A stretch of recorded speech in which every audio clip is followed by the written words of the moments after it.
Alrighty, folks, what we are about to go through is an example of what can happen after you have been in the business for some time.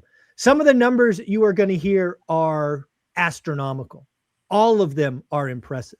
But again, when you're in the game 5, 8, 10, 20 years, these are things that can happen. You can turn these knobs and gobs of money can fall out. What are we talking about?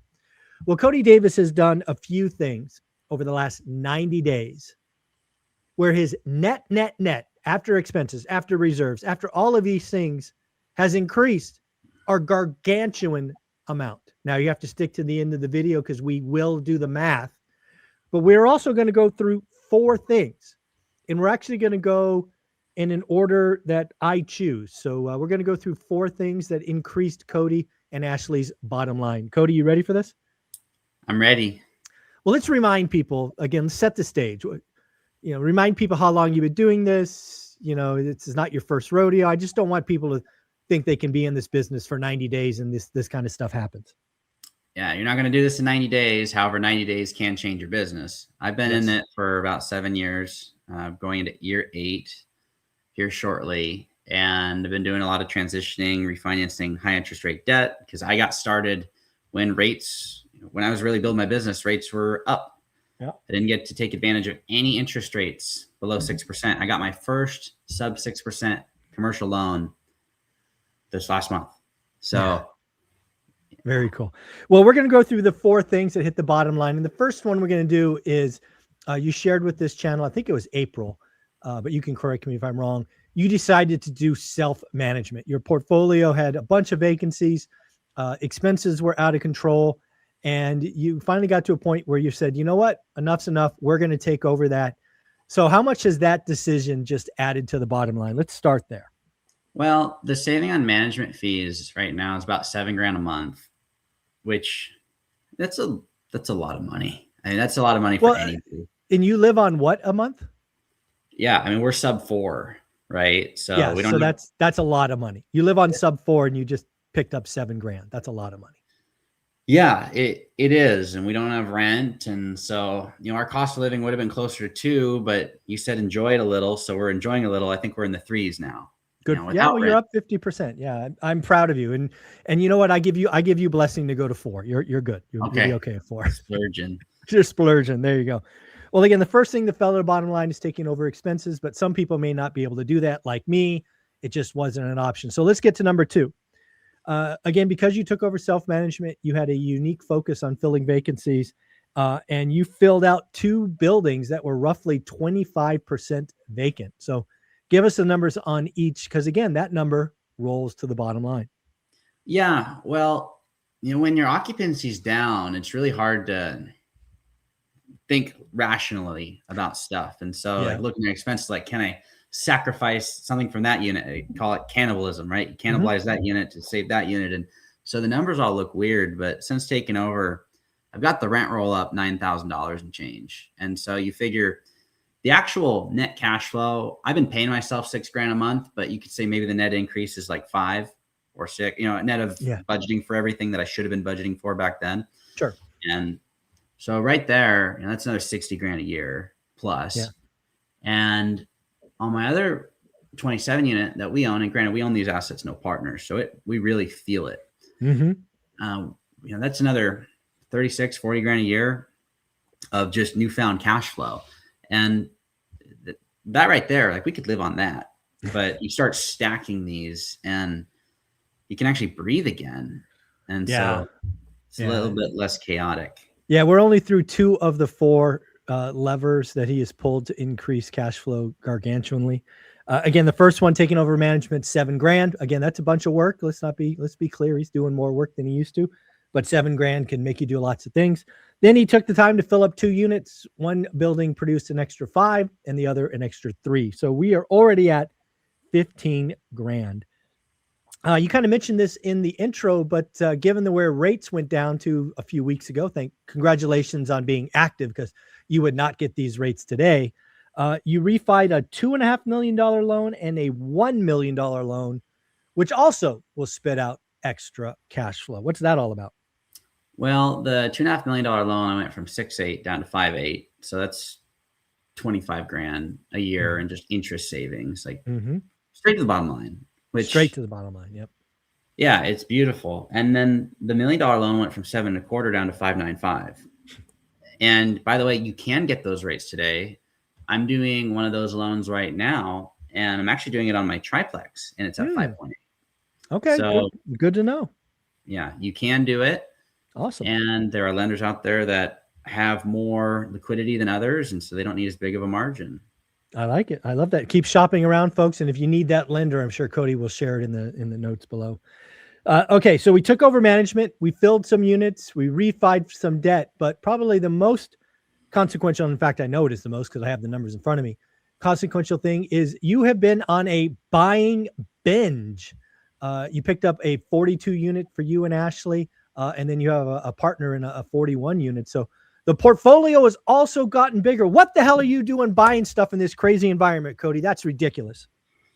I am a buyer through the ups and the downs. And so I am continuing to buy, and I'm exploring my options into reverse 1031s for the first time ever, which is kind of cool. So I'm going to be liquidating out of some of the smaller stuff. I bought some bigger stuff, and my thought is I want to have more from less. So rather than having the triplexes and the 5plexes and the 10plexes, let's look at exiting some of those and owning 40 units, 42 units, 41 units. Right now we have a 39. We've got a 27. We're working on buying the 5plex next to the 27 to make it a 32, but that hasn't gone through yet. We're trying to get our average building size up. And that is from a perspective of I want to have the same lifestyle with less physical addresses. That is you also not only going bigger, sorry to interrupt, but is your average age also going way down? Oh, yeah. So the 41 was in the 60s, which, believe it or not, is younger than some of my buildings that were built in 52 and 54. But the 42 unit age built was 2025. Ooh, that's pretty new. It is newer than everything else. I only have 4 buildings that are newer than that. But it's crazy. So shifting into the new stuff, which is scary, but also the cash flow day one is about $250 to $300 a door per month, which for my leverage point, I bought these seller financed 6% down non-recourse debt. To be able to still get that kind of cash flow on 42 units is beautiful. Yeah. So again, if we're doing the math, 40 units times 300, 12 grand. That's that acquisition. What about the 41 with partners? Because again, I want to give people the feeling of the math of just how many knobs and levers you can pull once you've been in the game a while. Yeah. So the day one income is $45,000 and change a month. The mortgage payment, $17,000. Oh, wow. Okay. And so I do have margin. There is 5 figures a month of cash flow day one, which is wonderful. It's professionally managed. That's one I don't self-manage. It's with the group called PTLA. It's in Ellensburg, Washington. But that one's interesting. You talk about planting a seed for the future. I structured it where I'm not really going to get compensated until I buy out the partners. And so what I have entitled myself to, it's a value add strategy. We negotiated insurance costs down $35,000 on the purchase, which on that type of asset boosts the value quite a bit. We've gone to the tenants, proposed a rent bump structure. So we're getting approvals across the board at $100 a unit. And we already cash flow 5 figures a month day one. Right. But I'm not paying myself that. So what I'm doing is I'm throwing all the money back into the deal, pushing the value up. And I'm actually performing a big BRRRR.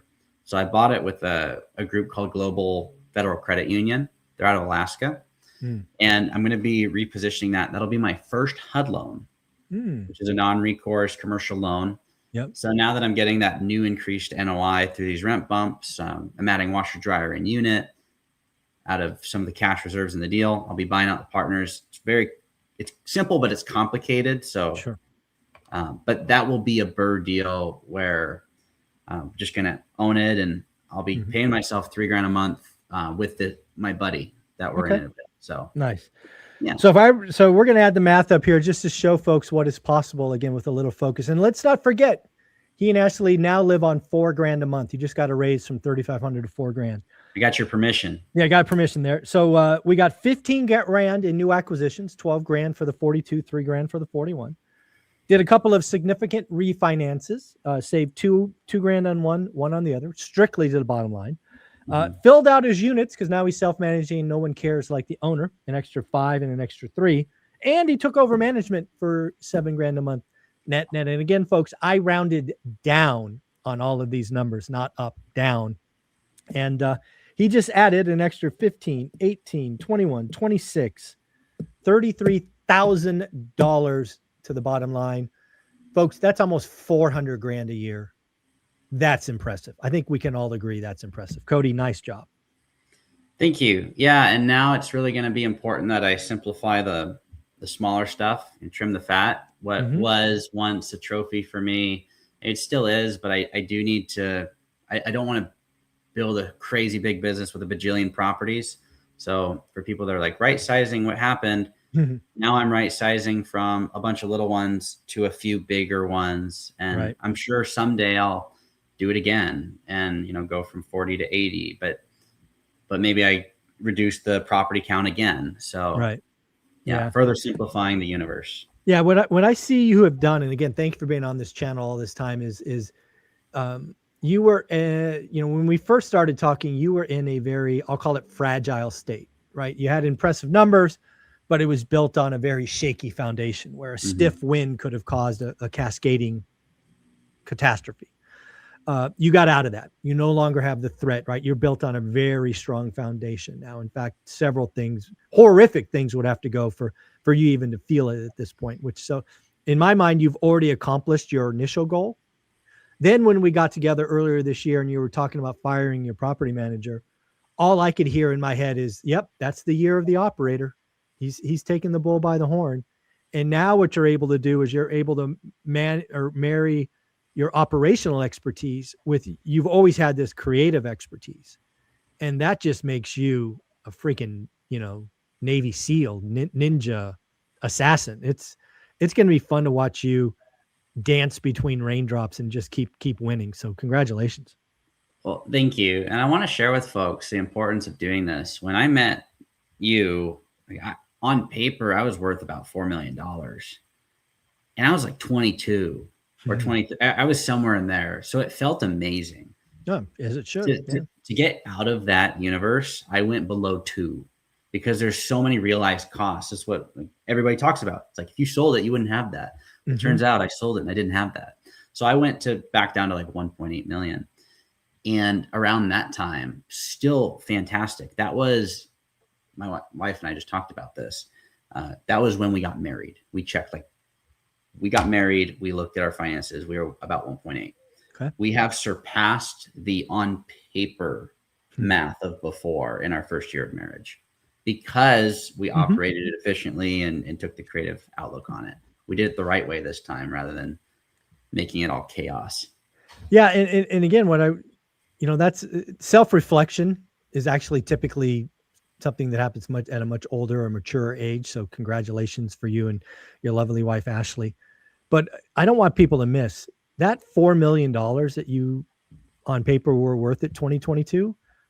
That could have gone to zero very, very quickly. It was not built robustly. It didn't have a lot of fail safes. It was frankly it was built out of, chopsticks or something. The one that you have now is cement with rebar and, support beams. And it's a different 4 million today than it was before, in my opinion. Well, yeah, it's better assets, better insurance products, more stable cash flow, less partners. Like you look at our whole portfolio back then, we might've been 30%. And so the equity position in the real estate was whatever that would be, like $12 million, but I only had, about a third of it. Right. And today you look at our scheduled assets and our collective whole is over 60% because we own a lot of our and rising. Right. Yeah. And because we're continuing to do stuff on our own. So it's just better to own more of less from my perspective and really have control. It's okay to do partnerships. Yeah. I still do partnerships and I like being able to do business with people I like. I like not having to do business with those people. And the way I set it up in the beginning, I really enjoyed my first partnership, but we had to do business together. It wasn't I want to. It's like we were so tied, and that was a learning lesson. And he'll say the same thing. Yeah, I love this, Cody. Man, you are amazing. Your wife Ashley's even better, but I'm biased. She's I agree. my sister. I agree. At least that's what my mom tells me. She's my sister, so that's all good. Cody, where can people find you? Cody Davis Business Adventures on YouTube. Thank you, buddy. Take care. Have a good week. See ya.